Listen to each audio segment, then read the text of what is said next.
Ya estamos en vivo, muchas gracias por la espera a Y tú todos. sin cámara, Sabi. Ay, ahí está. Hola. Listo.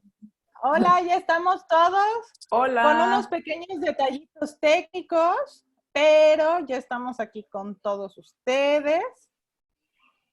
Y hoy vamos a tener un cierre espectacular de este curso de hambre, apetito y saciedad, porque vamos a hacer nuestro programa de Nutrinetas en vivo y hoy vamos a hablar de las netas del hambre, el apetito y la saciedad.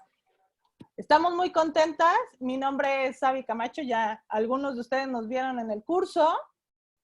Y como este programa también lo vamos a subir directo, en cuanto terminemos, lo vamos a subir en YouTube para solucionar esos problemas técnicos, pues van a ver el sexto programa de las Nutrinetas hablando de lo que pasó esta semana. Así es. La primera que va a hablar es Edna, hablando un poco de las netas, del apetito, la saciedad y el hambre a nivel biológico. Edna, adelante. Así es. Bueno, pues buenas tardes a todos. Estamos muy contentos de estar cerrando en este día el curso online que hicimos ya por primera vez. Y efectivamente, pues me toca hablar de las netas, de la parte biológica, del cual fueron los temas que les hablé en este curso, biología del hambre y la saciedad, así como alimentos que promueven la saciedad. Y hay que recordar que todos estos temas son muy importantes, así como lo fuimos llevando en el transcurso del curso, ya que la parte biológica es la que nos ayuda a nosotros ir entendiendo la parte básica de entender cómo funciona nuestro cuerpo para poder explicarnos lo que sucede con una persona. Somos un complejo biológico humano muy interesante. Y muchos de ustedes me decían, bueno, es que realmente no es fácil. Lo confirmé en el mensaje final que les dije en esta conferencia de que, bueno, esto es extraordinariamente complejo y tenemos que empezar a integrarlo con todas las situaciones que vemos con nuestra clínica, con nuestros pacientes, con nuestro conocimiento, porque esto es ciencia. La ciencia de la nutrición nos involucra a aprenderla de diferentes niveles. Y la biología es uno de los niveles que nos explica un poco la parte de la genética, la parte de la situación molecular, antes de llegar a nuestro apartado fisiopatológico y posteriormente a lo clínico. Entonces, ¿cuál fue uno de los puntos más importantes que yo le recalqué en este tema?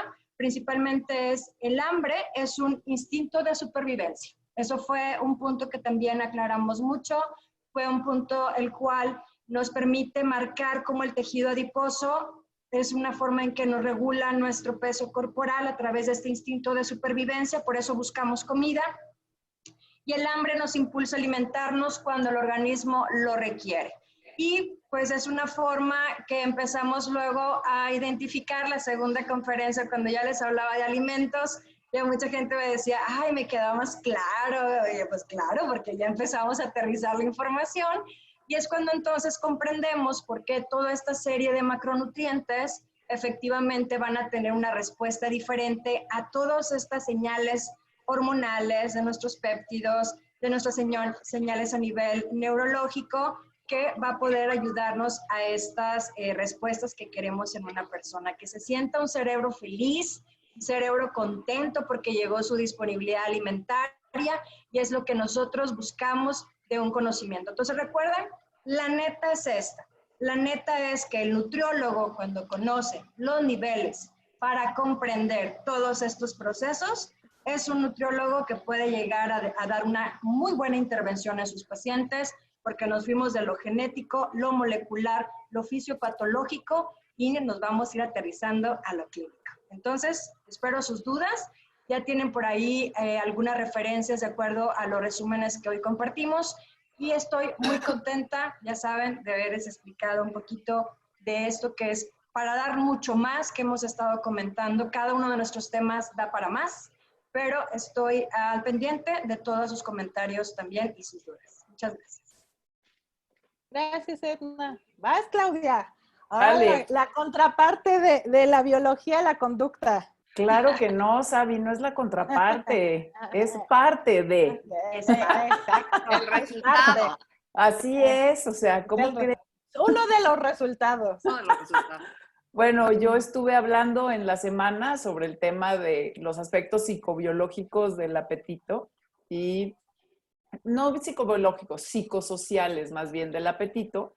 Y entonces, realmente aquí lo interesante es como tratar de meter toda esta parte también, bueno, desde mi punto de vista y desde el punto de vista de varias personas, este aspecto de donde la psicología también juega una parte muy importante e intrínseca a la nutrición. Acuérdense que hablamos de al apetito como un proceso de selección y consumo de alimentos que se relaciona con tratar de mantener nuestro peso corporal. Entonces, cuando hablamos del apetito, estamos hablando generalmente de temas que tienen que ver con problemas de sobrepeso u obesidad, ¿no? Y si recuerdan, y bueno, para los que no nos escucharon en el curso, hablamos sobre las diferencias individuales que existen en nuestro apetito. Entonces, el apetito tiene componentes que son genéticos, que son psicológicos, que son fisiológicos y metabólicos. Y entonces todos estos componentes de alguna manera nos llevan a describir en temas psicológicos cosas que les llamamos constructos, que serían como dentro de un marco teórico, formas de comer que tenemos. Y dentro de esos constructos podemos definir unos rasgos del apetito que son predisposiciones estables para la comida y que representan también estas diferentes formas que tenemos nosotros de comer. Hay que definir, o sea, muy claramente que los rasgos del apetito se pueden medir, y que entonces las mediciones que tenemos del rasgo del apetito, o sea, no estamos hablando de cosas diferentes a lo que acaba de hablar Edna, o sea, estamos hablando que estos rasgos, o sea, nada más Edna habló de toda la parte biológica y molecular, etcétera. Aquí ya estamos como conceptualizándolo más teóricamente. Si los voy a medir, o sea, si voy a medir formas de comer, me puedo meter tanto al laboratorio y entonces puedo experimentalmente medir como neurobiológicamente, puedo medir sesiones individuales del apetito, de cómo como, cuánto como y eso si eso me hace llenarme más, llenarme menos, comer más rápido, etcétera. Eso es importante saberlo, pero generalmente cuando hacemos estudios laboratoriales son bastante caros, nada más definen un episodio de comida. Entonces, lo que nos gustaría saber es cómo podemos saber cómo come la gente en general o cómo se relaciona con sus alimentos. Y eso lo hace, es mucho más fácil de hacer si lo haces a través de cuestionarios y de cuestionarios que lo miden psicométricamente. Entonces, acuérdense que los cuestionarios nos permiten también medir la conducta, que son herramientas como muy útiles para usar tanto a nivel individual como poblacional, pero sobre todo nos permiten conocer las asociaciones que podrían existir entre el apetito y, por ejemplo, el peso corporal y también otros indicadores de la salud. Acuérdense que si usamos este tipo de cuestionarios podemos nosotros generar un perfil del apetito que nos puede dar la posibilidad de dar recomendaciones mucho más pues a la medida conductuales para manejar también nuestro peso. Así es que esa es la neta de los aspectos psicosociales del apetito. Muy bien. Aquí hacer una pausa por si alguien ya cuando esté viendo este video dice ¿de qué están hablando? Armamos Las Nutrinetas, un curso de hambre, apetito y saciedad, en donde hablamos de lo biológico a lo conductual y hoy estamos retomando algunas reflexiones que surgieron a lo largo de este curso para compartirlos con todas las personas que nos están viendo en el canal de YouTube. Areli, por favor, ¿cuáles son tus reflexiones y las netas sobre la saciedad? Hola, pues muchas gracias. Como algunos ya saben, yo soy pues ingeniero bioquímico. Entonces mi aportación a este curso ha sido desde la parte molecular, desde la parte donde los alimentos se entienden desde la parte química. Entonces yo siempre he hablado de una experiencia que es muy cierta, o sea, el ser humano hoy por hoy se alimenta no nada más por nutrirnos, en realidad estamos súper acostumbrados a celebrar con comida, a tener todos los aspectos positivos con comida y nos autopremiamos con comida. Entonces, tenemos percepciones sensoriales que se desarrollan desde que somos muy pequeños, desde que estamos aprendiendo a comer, y eso nos va conectando pues con nuestra cultura, con nuestra familia, pero también hemos visto en esta parte del curso, y que es muy importante, que la industria también nos ha apoyado en buena medida a traducir estas señales positivas, a enganchar más al cliente, que somos todos nosotros, al consumo de alimentos, con cosas que no podemos competir de manera orgánica o de manera natural. Entonces yo les explicaba en el curso que las texturas han sido parte es más, hay convenciones internacionales donde cada año se premia a la mejor textura o al mejor claim que se desarrolló para algún alimento, y esto crea cierta adicción de consumo. Entonces, cuando nosotros estamos intentando entender que el alimento como tal o el alimento nativo tiene características muy peculiares, pero que además competimos con la industria, entonces es cuando podemos concientizar al paciente de que se vaya deconstruyendo en su mente estos mecanismos que se asocian con el placer, ¿no? Entonces, Edna lo platicaba bastante bien desde la parte de hambre y saciedad. Entonces, yo abordé la parte que eran los alimentos saciantes, y a partir de ahí yo los explicaba de algunas maneras y me traté de ir hasta las bases moleculares, desde las proteínas, donde veíamos que las proteínas, algunos péptidos tienen acción hipoglucemiante, algunos tienen acción hipercolesteromiante, algunos tienen como los BCAAs, por ejemplo, que son altamente saciantes. Hablando de carbohidratos, decíamos, bueno, hay unos almidones que depende de la relación amilosa-amilopectina. Mientras más amilopectina haya, más compuesto saciante puede haber fisiopatológicamente hablando. Y a partir de ahí, de los carbohidratos, pues también tenemos lo que son las fibras, ¿no?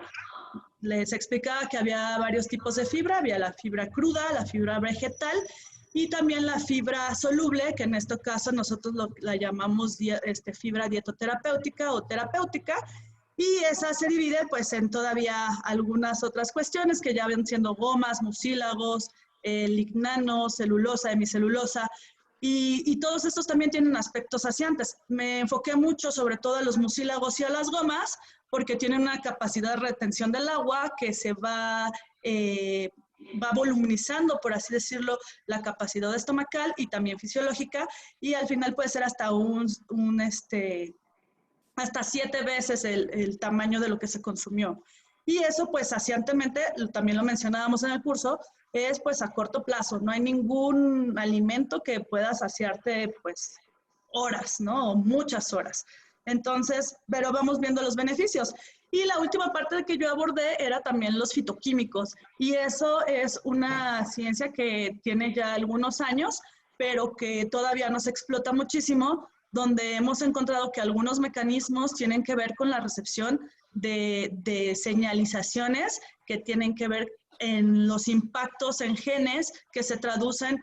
Edna lo maneja, por ejemplo, en formación de hueso con los arándanos, pero vemos también que hay, por ejemplo, algunos otros como los licopenos, que tienen que ver con cáncer de próstata, como las quercitinas, que son antiinflamatorias, como el resveratrol, que tiene efectos en enfermedades cardiovasculares, y muchos de ellos también son saciantes porque van protegiendo de alguna manera las membranas para que haya un intercambio y una recepción, sobre todo en las traducciones de las señales, y al final vamos teniendo efectos pues antiinflamatorios, efectos de resistencia, disminución de la resistencia a la insulina, y bueno, efectos que ya están muy marcados y que ya hay mucha bibliografía que podemos compartir también, ¿no?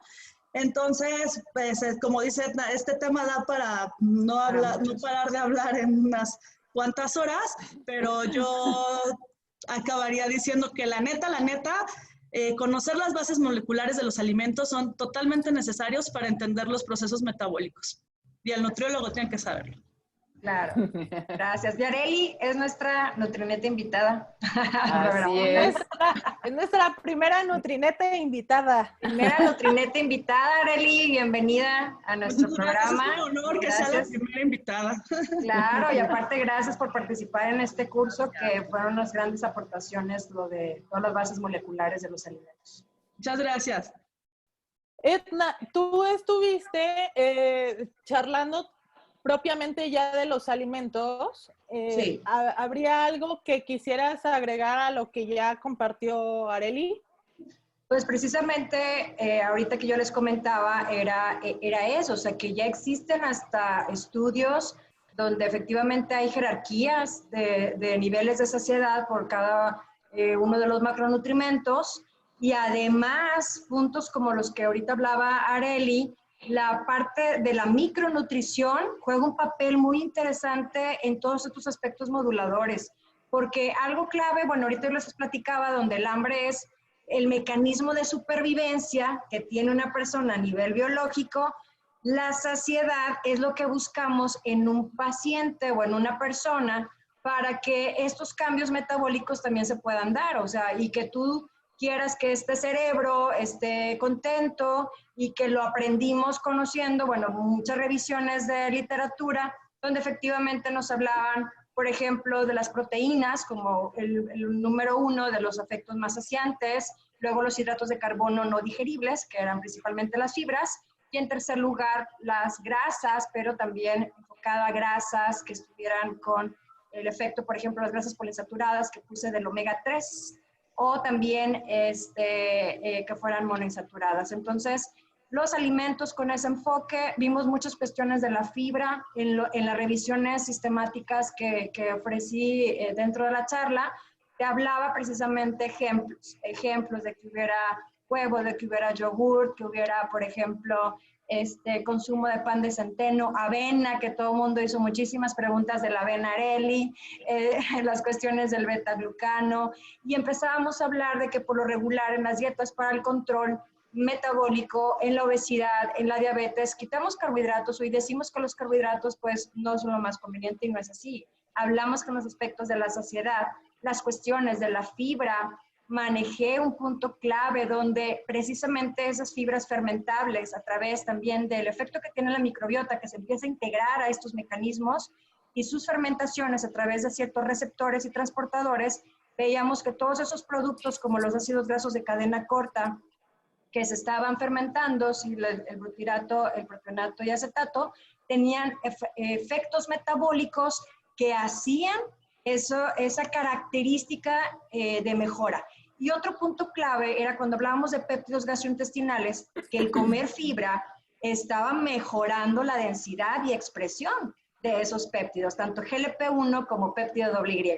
Entonces creo que ahí es donde combinamos la verdadera ciencia en conjunto con la parte, bueno, de que un individuo, desde la parte del entorno social, la parte psicológica, la parte que nos compete en un entorno, pero no nada más el externo, sino también el interno, cómo esa parte del exterior que llega el alimento al sistema gastrointestinal juega un papel clave en una regulación. Entonces, no cualquier cosa que llegue a ese sistema gastrointestinal, obviamente, va a tener una función, sino vamos a tenerlo hacia el positivo o hacia lo negativo. Entonces, ¿qué pensábamos aquí? Pues los ejemplos. Ya dándole seguimiento, yo creo que ahí embonamos algo muy clave, de decir, bueno, de aquí ya resultan mis menús que le puedo dar a mi paciente con estos ejemplos, y dejar de estar teniendo erróneas notas, por ejemplo, para algunos hidratos de carbono, y eso fue lo que más énfasis estuvimos haciendo. Proteínas y fibra era la neta para tratar a la saciedad, al hambre, porque decíamos que el gran fracaso dietético es que la gente se quede con hambre con tus dietas mal diseñadas, intervenciones que muchas veces no completamos con todos estos mecanismos que cada una de nosotras estuvimos observando con la experiencia del enfoque hacia esta base de la ciencia de la nutrición. Y creo ahí, Edna, acabas de hacer un comentario súper importante, que no nada más es calcular el alimento, y lo va a ver un poco más a detalle Oti, pero no nada más es calcularlo sobre las calorías, No. sino que el alimento realmente tenga la función que quieres que tenga dentro del organismo de cada una de las personas. Demostrado, demostrado. Llegaba el alimento y pasaba esto, y mejoraba la respuesta tal. Si una persona estaba disminuida porque tiene obesidad, o porque tiene sobrepeso, o porque tiene diabetes, o su print genético, punto, Así es. va a ayudar, va a modular. Ojo, modula. Eso es lo que queremos aprender de todos estos conceptos. Todo lo que nosotros comemos, lo que hacemos, lo que descansamos, la parte del estrés, todo es un efecto modulador hacia estas respuestas biológicas. Eso es lo más bonito cuando empezamos a integrarlo y lo empezamos a conocer a ese nivel, porque hubo mucha gente que dijo, estamos aprendiendo, esto es la ciencia de la nutrición, definitivamente, y más cuando lo integramos, y muchos puntos que están comentando ahorita, que estoy viendo los puntos que nos marcan algunos de nuestros seguidores aquí en el curso, veían esos aspectos tal vez sociales que a veces también se nos escapan, la parte socioeconómica de una persona, la parte que nivel educativo, etcétera, pudiera estar involucrado. Claro, todo esto está muy bien diseñado también, involucrado, pero bueno, pues esto da para más, y que en un futuro tengamos pues, mayor intervenciones sobre estos puntos, que a lo mejor por ahí la gente nos va a dar de retroalimentación con un formato que queríamos nosotros darles de calificación o de retroalimentación al curso. Muchas gracias.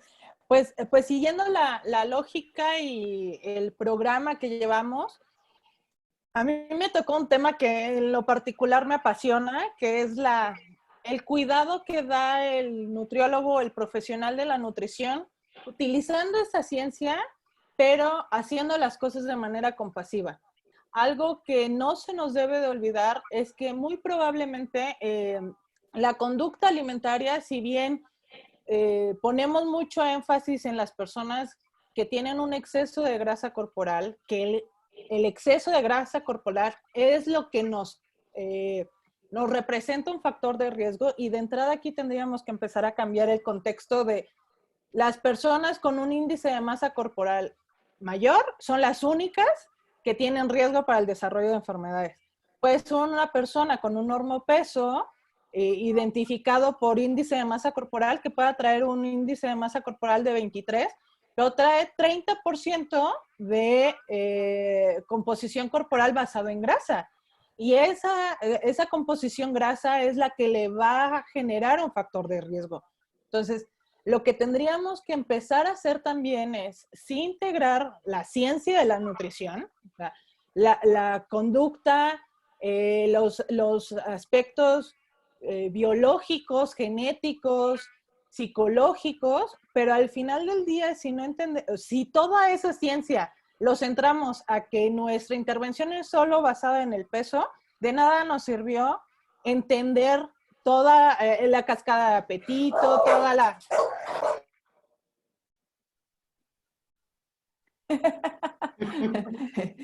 Estamos en casa. Sí, así es. Para que vean que no andamos en la calle. Yo acá tengo el gato, mira, acá ya se viene el gato atrás acostado. Y entender que sí es importante identificar cuáles son esos factores de riesgo, porque algo que en la conversación escrita en el chat preguntaban es si la obesidad es o no una enfermedad. Por eso es que yo presenté desde la charla un cambio en el paradigma de no pensar que la obesidad solo es la relación del peso con la estatura. El índice de masa corporal es un indicador, pero no puede ser el indicador. Y muchas veces en la intervención nutricial, el único indicador que utilizamos es el peso, y es que la persona baje de peso o suba de peso para determinar que está bien. Algo que tendríamos que estar haciendo. Perdón, la intervención solo son calorías. Pues no. Exacto.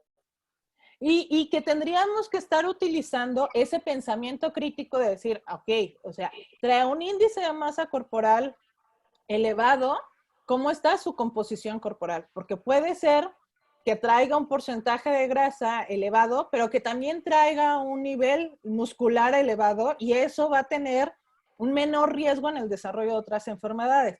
Puede ser una persona sumamente delgada que no tiene músculo y eso va a representar también un riesgo, que era lo que en otro momento y en otro programa hablaremos del tema de la sarcopenia, que se está estudiando también en presencia de la obesidad. Y por eso es que creo que una de las metas de la estigmatización es quitarle el peso al peso. El peso nada más es un indicador, pero no puede ser ni nuestro eje de trabajo como nutriólogos, ni la única meta con la que trabajemos con el paciente, porque inclusive hoy que estamos viviendo en un tema de contingencia en donde no podemos pesar al paciente, que lo platicaba y lo reflexionaba Mariana, si nos centramos en que nuestro trabajo, nuestra intervención es en el peso, entonces si no tenemos frente al paciente, ¿no podemos hacer una intervención más allá? No. Por eso es importante quitarle peso al peso y tratar a la persona. Eso es algo que no se nos debe de olvidar, que somos personas cuidando personas, que las personas que llegan a consulta, que traen una alteración en la conducta alimentaria, ya sea por un exceso de masa grasa o por un bajo peso, que lo pone en riesgo en su salud, traen un tema ya de historia de dietas, de regaños de otros profesionales. Exacto. Se está viendo el tema de estigmatización durante el embarazo, que esto es sumamente delicado y qué bueno que se le esté poniendo ya foco a que sí tenemos que cuidar la ganancia de peso durante el embarazo, pero no tenemos que estigmatizar a la mujer y dar un juicio al final solo por el peso que pueda ganar en esta etapa. Entonces creo que la neta, al hablar de estigmatizaciones, recuperemos la esencia de la nutrición, sí desde la ciencia, pero la esencia al final es cuidar a la persona a través de una alimentación saludable. No juzguemos a las personas, no ataquemos a la persona y hagamos una reflexión pensando si hay un sesgo, una discriminación, un sesgo internalizado que al final del día esté afectando esa intervención y que de manera inconsciente no lo hemos reflexionado y que a lo mejor esto puede estar haciendo más daño que bien en la intervención nutricia. Mariana, ¿tú cómo lo ves con el tema ya en línea? En línea, de hecho creo que es complementario, fíjate, hasta ahorita me estoy dando cuenta de eso, el miércoles no lo detecté y ahora me doy cuenta de cómo es súper complementario lo que tú hablaste, de alguna manera con lo que también abordé yo. El módulo del que platicamos fue manejo del hambre, el apetito y la saciedad, que es como el main topic, en pacientes, pero en línea. Y platicábamos pues toda esta evolución que ha tenido la atención en salud desde 1924 y nos la trajimos hasta el 2000, como existe el término de telesalud, telemedicina, telenutrición, y hablando de pues toda esta atención a través de recursos tecnológicos, se ha dado a final de cuentas con el mismo avance o a la par del avance de las telecomunicaciones, que es lo que podemos utilizar como herramientas para hacer videoconsultas, para hacer intervenciones a través de vías remotas. Entonces, si algo queda claro, y podríamos decir que es una neta, es que la telenutrición existe, ¿sí? Y que es una estrategia válida y efectiva para llevar a cabo el proceso de atención nutricia en distintos escenarios.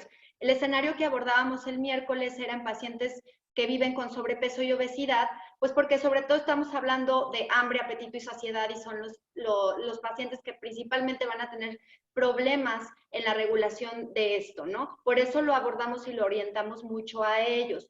Pero hay mucha investigación donde también se puede aplicar en distintas enfermedades, en distintas condiciones, en distintas etapas de la vida también.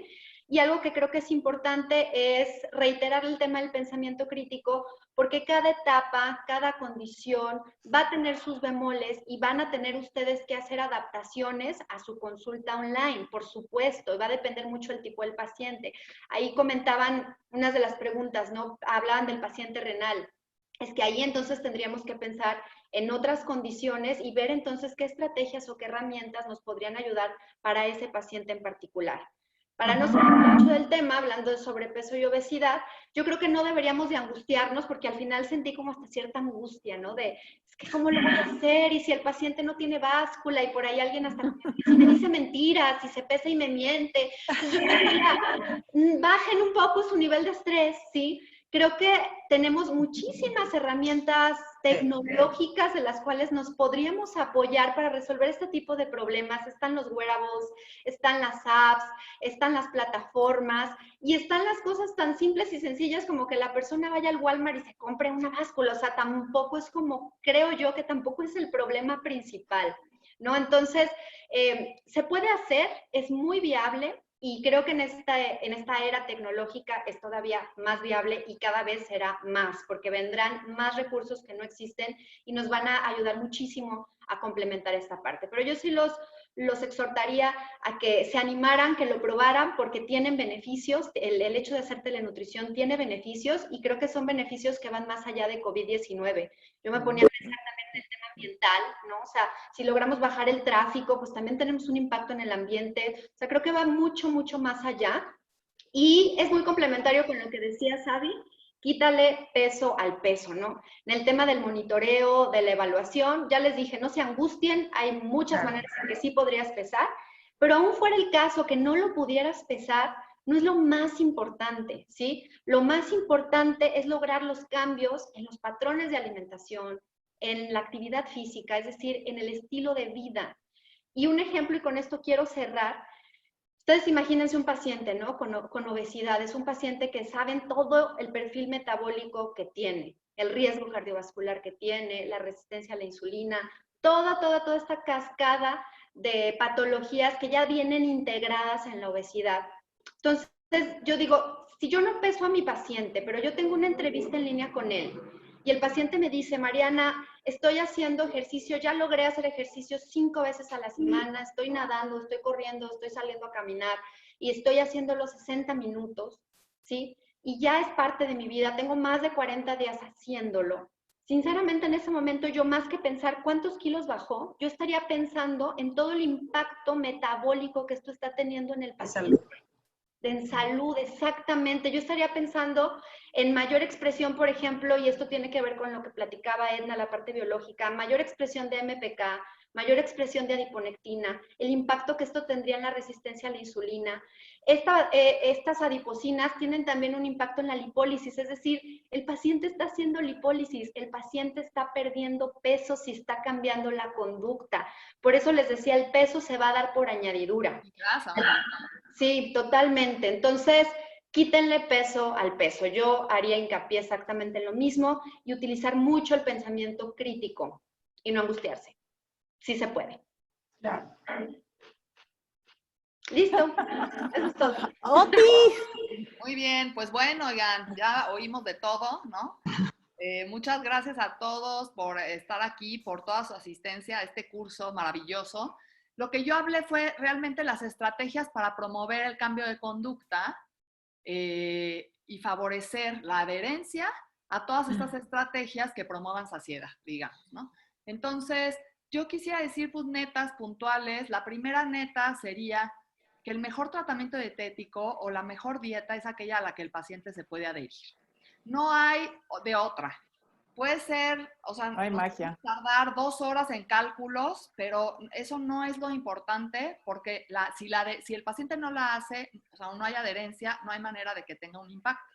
Entonces, la adherencia juega un papel clave. Esa es la neta número 1, digamos yo.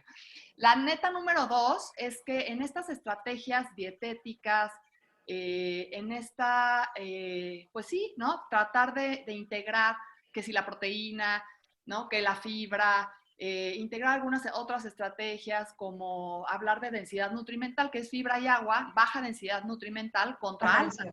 En estos productos ultraprocesados que hay un altísimo consumo actualmente, con mucha energía, azúcares, grasas, que es el otro extremo de la antisaciedad, ¿no? Entonces el extremo de la antisaciedad son los ultraprocesados contra esta baja densidad nutrimental. Pues en ese tratamiento dietético que yo tengo que hacer, sí, con ese mensaje, pero lo tengo que hacer individual.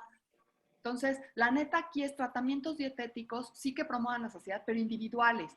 Y individuales implica tomar en cuenta características del paciente que hemos oído siempre, ¿no? O sea, cultura, preferencias, dónde está, dónde vive, etcétera. Y también aspectos que afectan la conducta, o sea, individual a su actitud, individual a su motivación, individual a su conocimiento, a su creencia, porque él tal vez cree que un patrón de esta forma le va a ayudar más, y si en la evidencia nada más no está contraindicado, pues ¿por qué no darle un patrón en el que él cree, ¿no? O ¿por qué no sí acercarme lo más posible a lo que él sí quiere hacer? Entonces, tomar en cuenta todos estos factores individuales es muy importante y ha mostrado mejorar la adherencia también, ¿no?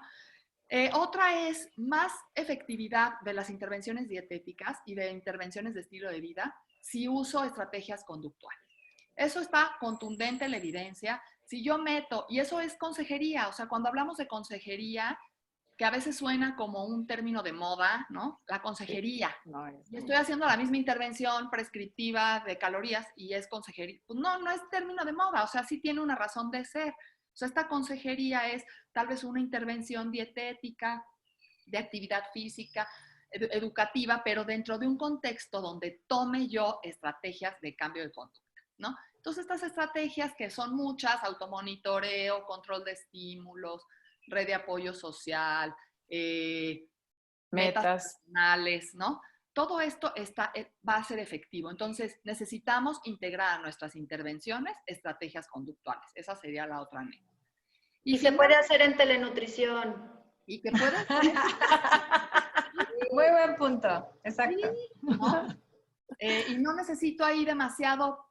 O sea, puede haber el automonitoreo del resultado clínico, que es válido y es muy útil, el peso, la glucosa, pero si no lo tengo, puede haber automonitoreo de la conducta. O sea, hay muchas otras estrategias y muchas cosas que han probado ser válidas y efectivas.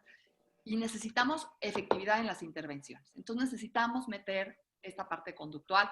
Y para eso viene la siguiente neta, y es nutriólogos, necesitamos tener competencias para la consejería y el cambio de conducta. Urge que todos los nutriólogos tengan esa formación, esas habilidades. No nos las han enseñado, sí las tenemos que adquirir.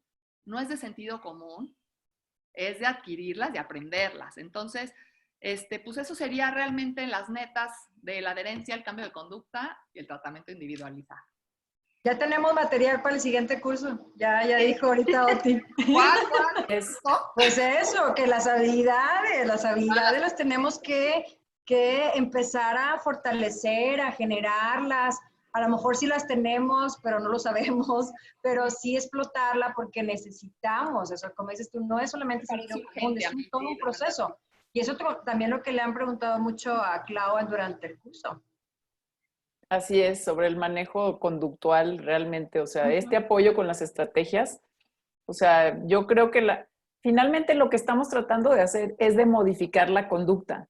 Entonces, podemos hablar hasta cansancio del aspecto genético y aunque heredemos lo que heredemos, o sea, lo que realmente nos va a llevar a cambiar no va a ser, si nos casamos con la idea de que, ¿sabes? Ya, o sea, me dijeron que yo tenía un gen para desarrollar obesidad o diabetes, entonces ya, eso me va a definir. No, o sea, hay muchos estudios que realmente, o sea, que sí señalan que cuando a alguien le dicen, ¿sabes qué? Tú tienes este gen, lo que hace, o sea, hasta que te digan que tienes un gen que te va a hacer daño o que te pudiera llevar, lo que haces con eso, esa información, es intentar cambiarla. Entonces, realmente aquí lo potencialmente modificable no es el peso, es la conducta. Y eso es lo que tenemos que tratar de hacer, ¿no? Pues es que de la conducta te lleva al estilo de vida. La conducta te va llevando a todo lo que también mencionaba Oti, con todos estos elementos, porque pues yo estoy tomando decisiones.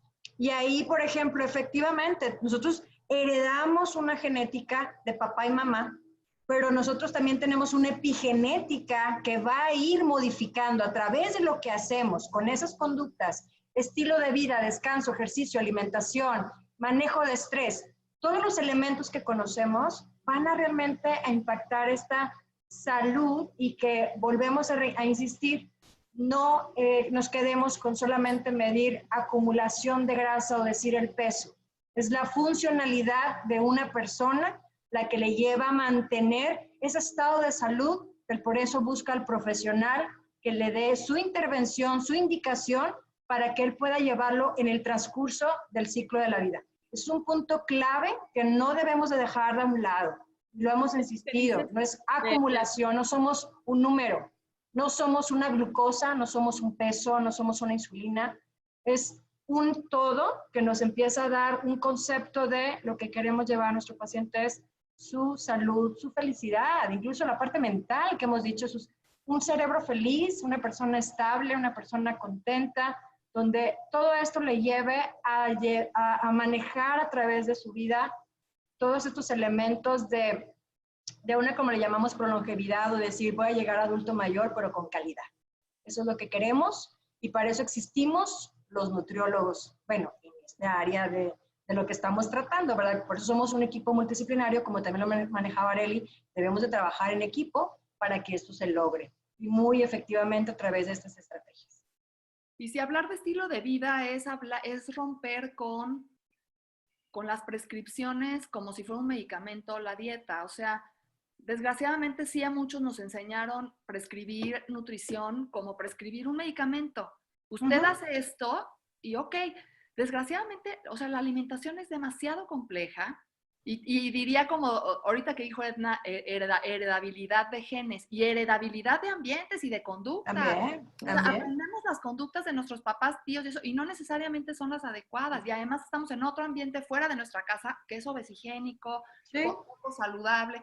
Y luego aparte, entonces, queremos nosotros como nutriólogos prescribir solo calorías y algunos macros, traducirlos a unos equivalentes y decir que eso tiene que hacer y el paciente me dice, y lo que hace es, nunca va a hacer. ¿Y sabes qué, Oti, también? O sea, heredamos también de nuestros medios ambientes y heredamos de quien nos formaron, ¿sale? Y entonces nuestros profesores nos formaron de cierta manera. Y ¿saben qué? No fue con mala intención, o sea, en su momento también era importante. Como se hacía. Así es, pero ahora ya, finalmente una de las razones por las cuales quisimos generar este espacio de Nutrinetas era también para romper paradigmas. Y lo que estamos tratando de hacer es, bueno, nos faltan estas cosas en nuestra formación, entonces ahora vamos hablando de cómo podemos ir cambiando, o sea, cómo nos estamos moviendo todas también de nuestros espacios de confort para poder decir, vamos llenando huecos que todos tenemos y que todos necesitamos aprender. Esa es la buena Uno de noticia, ellos es eso. Así que hay es. oportunidad para crecer. O sea, y la nutrición es una ciencia que se mueve a una velocidad. Si creemos que lo que nosotros ahorita estamos enseñando es la neta de la vida, pues no. O sea, si en 6 años nos sentamos a hablar de este tema nosotras 6, se los juro que no va a aplicar igual, ¿no? Así es. Y tenemos que tener esa apertura como nutriólogos de la ciencia cambia, pero entonces me tengo que mover, esa es mi oportunidad del día a día, ¿no? Estudiar, moverme y entrenarme a lograr lo que más se sabe. Porque bueno, la ciencia nos dice, sí hay efectividad en ciertas cosas, pero las tenemos que hacer de otra manera, ¿no? Así es. Y también ahí creo que, retomando un poco lo que dijo Claudia, la intención de este grupo, de este curso, del canal, no es hacernos famosas. O sea, creo que es importante que, y yo que trabajo en el área de comunicación y en la parte tecnológica y cómo utilizamos la comunicación, es darle una herramienta de empoderamiento al paciente, que el paciente deje de ser paciente esperando que nosotros como nutriólogos le resolvamos la vida, porque en el momento en el que nosotros sentimos que le vamos a resolver la vida, empezamos a juzgar la vida del paciente y no es nuestro papel ni es nuestro lugar.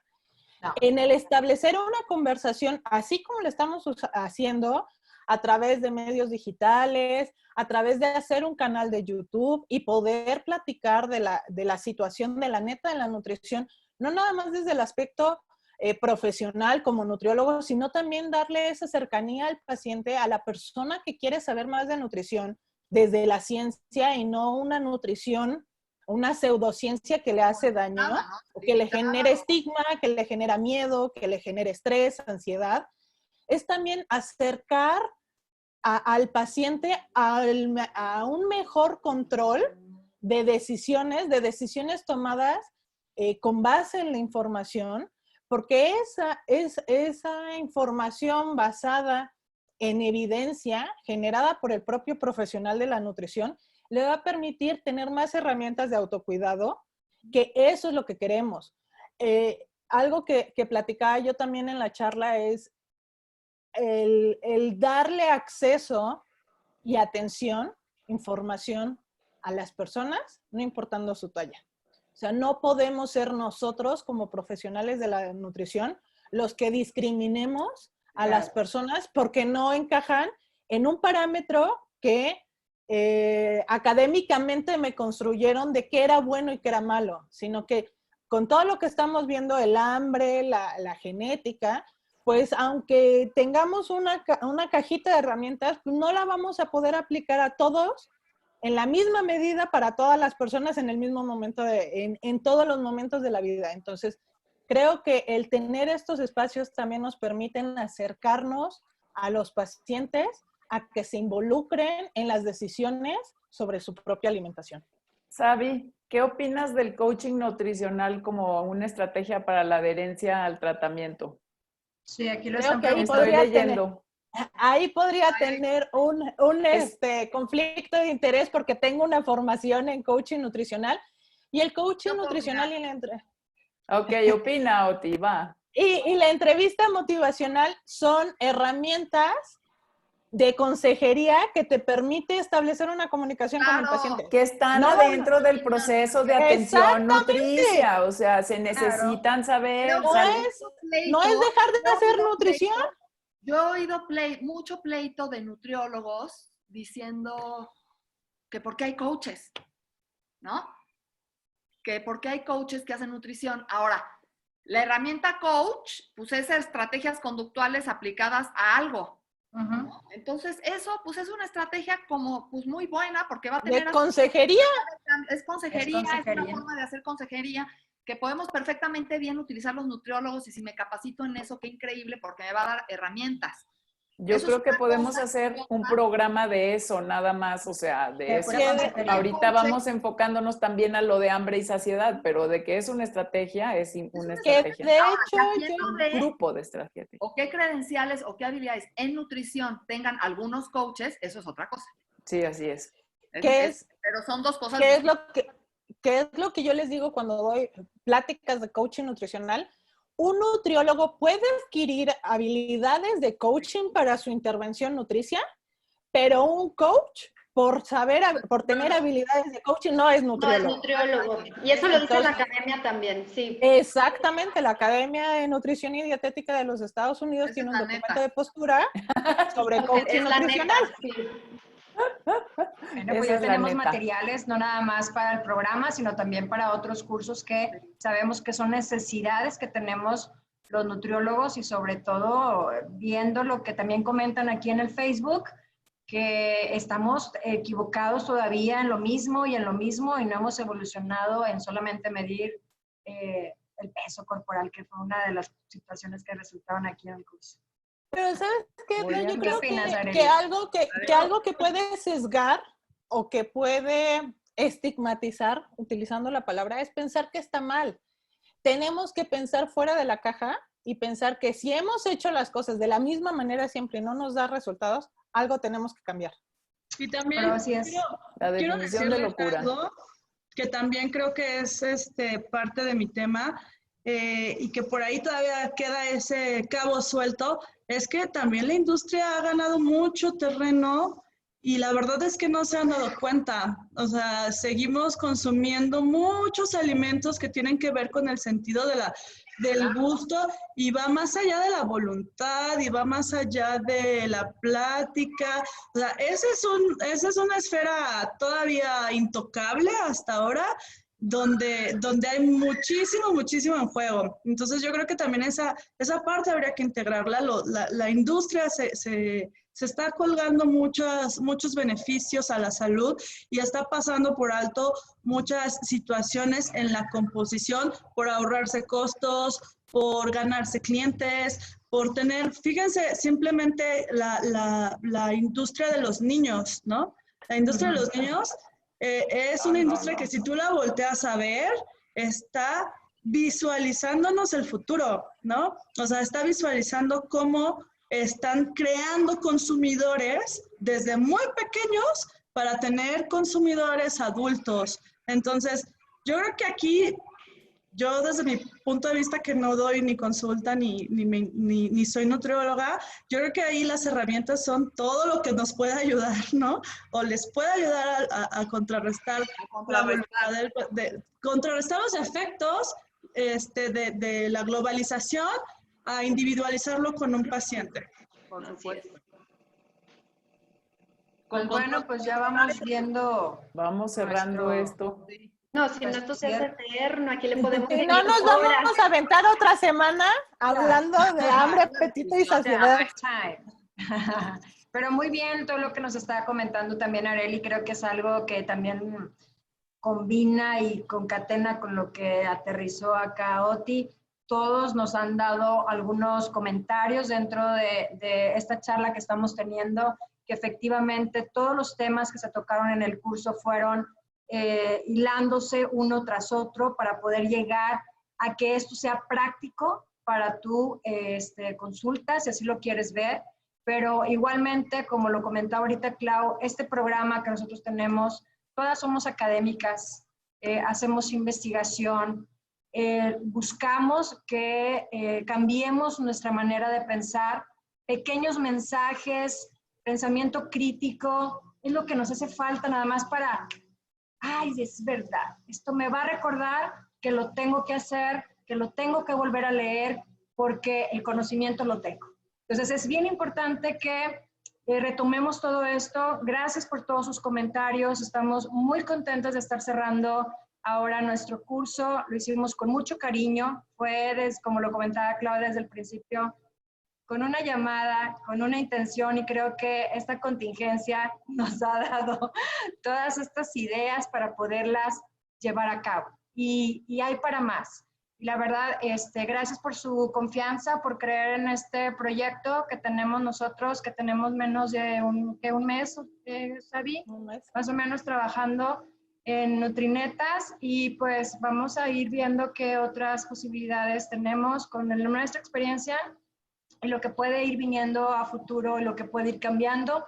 Y gracias a todos, yo me voy muy contenta, gracias por compartir, un honor compartir con estas mujeronas, porque todas aportaron desde su experiencia profesional, su calidad académica, esta información que es muy valiosa. Lean el ebook, y si hay todavía algo por ahí que quisieran, tengan dudas, aquí estamos para resolverlas. Muchas gracias, y pues yo ya di mi mensaje, los esperamos, estén pendientes de nuestras publicaciones, y muchas gracias nuevamente por estar con nosotros y por seguirnos. E invitarlos al próximo programa. Así. ¿No? ¿De qué se va a tratar el próximo programa? Ah, pues ya está por ahí. Embarazo. Vamos a hablar sobre el embarazo. Pero era nada más. Ah, ya se les andaba olvidando Nutrinetas. No. Vamos a hablar del embarazo, pero el embarazo es así como this big, ¿sale? Claro. Entonces vamos a hablar del tratar embarazo y la saciedad. No, no es cierto. Porque siempre tenemos Estigmatización en el Y la estigmatización y cómo le puedes dar telenutrición a una embarazada también. Sin besarla. Vamos a hablar sobre los rasgos del apetito en las mujeres embarazadas. ¿A poco creen? Va a haber todo. Vamos a platicar ahí un poquito, pero los esperamos el siguiente episodio. No, Muchas pero gracias, hoy decía hablar. por invitarme, y muchísimas gracias por estar aquí con ustedes, me encantó. Gracias, Arely. Gracias, Arely, por tus aportaciones muy, muy, muy valiosas. Y en el ebook que comentaba Edna, ya está para los que se inscribieron al curso, ya lo pueden encontrar en el grupo de Facebook. Este curso, este programa sale hoy directo, ya en cuanto nos sea posible subirlo en YouTube, hoy mismo va a estar. Pero además, para los que lo lleguen a ver de aquí antes del 5 de junio, todavía tienen la posibilidad de inscribirse al curso. Todas las sesiones quedaron grabadas, entonces ustedes pueden o volverlas a ver, o si se perdieron alguna, pueden recuperarla, que esa también es una de las ventajas de las herramientas tecnológicas. Y en el ebook van a encontrar el resumen de las sesiones con los datos de cada una de las ponentes para que también ustedes, si quisieran abordar un tema ya en corto, le puedan mandar un mensaje directo, un correo electrónico. Y al final de los resúmenes vienen herramientas para que ustedes lo puedan aplicar, escalas de evaluación, algunas recomendaciones, listas de alimentos, algunas apps que les pueden servir, diarios, cómo identificar emociones. Entonces creo que está bastante completo. No es que lo hayamos hecho nosotras, pero lo hicimos desde la ciencia y también desde la compasión, de que no se nos olvide que estamos cuidando pacientes, que son personas, y que nosotros al final del día también tenemos esa emoción que no se nos debe de olvidar. Pues muchas gracias. Muchas gracias a todos. Y Adiós. pues nos vemos. Gracias. Nos vemos. Nada más yo quiero agradecer mucho sí, por ese compartir, ¿no? Hay mucha gente que se ha identificado, o sea, por identificarse con nosotros en ese buscar más allá, ¿no? O sea, hay una necesidad de buscar más allá, de saber más, de cuestionar. Entonces, agradezco infinitamente ese interés que han mostrado, de verdad. Aquí vamos a seguir y hay muchísimo para hablar, compartir y todo. Muchas gracias de verdad por estar en este curso y por meterse a Nutrineta. Aquí estaremos. Así es. Muchas gracias. Esa es la riqueza de la nutrición.